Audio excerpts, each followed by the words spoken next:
जय जगन्नाथ जय जगन्नाथ जय जगन्नाथ। राधे श्याम राधे श्याम राधे श्याम। गुरु ब्रह्मा गुरु विष्णु गुरुदेव महेश्वर गुरु साक्षात् परं ब्रह्म तस्मै श्री गुरवे नमः। त्वमेव माता च पिता त्वमेव त्वमेव बन्धुश्च सखा त्वमेव विद्या द्रविडं त्वमेव सर्वं मम देव देव।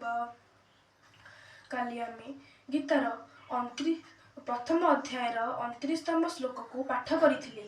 आज आमे गीतार प्रथम अध्यायर 30तम श्लोक रु आरंभ करिबा। ओम नारायणं नमस्कृत्यं नरं चैव नरोत्तमं देवी सरस्वती व्यासं ततो जयमुदीरयेत्। मूकं करोति वाचालं पङ्गुं लङ्घयते गिरिं यत्कृपातमहं वन्दे परमानन्दमाधवम्। ओम श्री परमात्मने नमः। श्रीमद्भगवद्गीता अथ प्रथमोऽध्याय।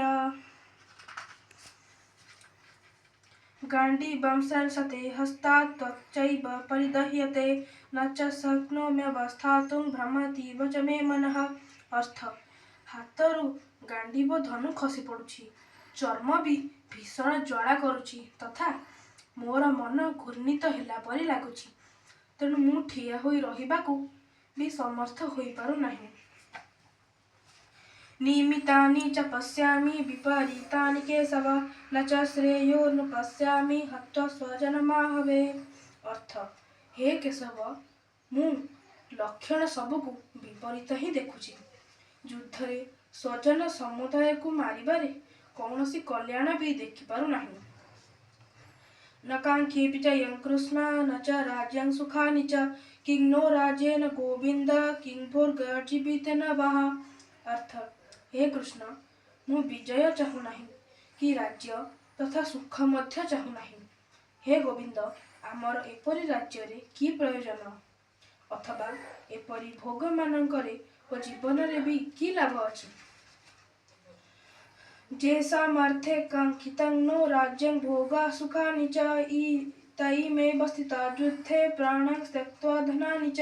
अर्थ आमे जेउमानंक पई राज्य भोग ओ सुखादि अभिलाष करुछु, एही सेही माने धन ओ जीवनर आशा परित्याग करी युद्ध करबाकू ठिया होइछंती।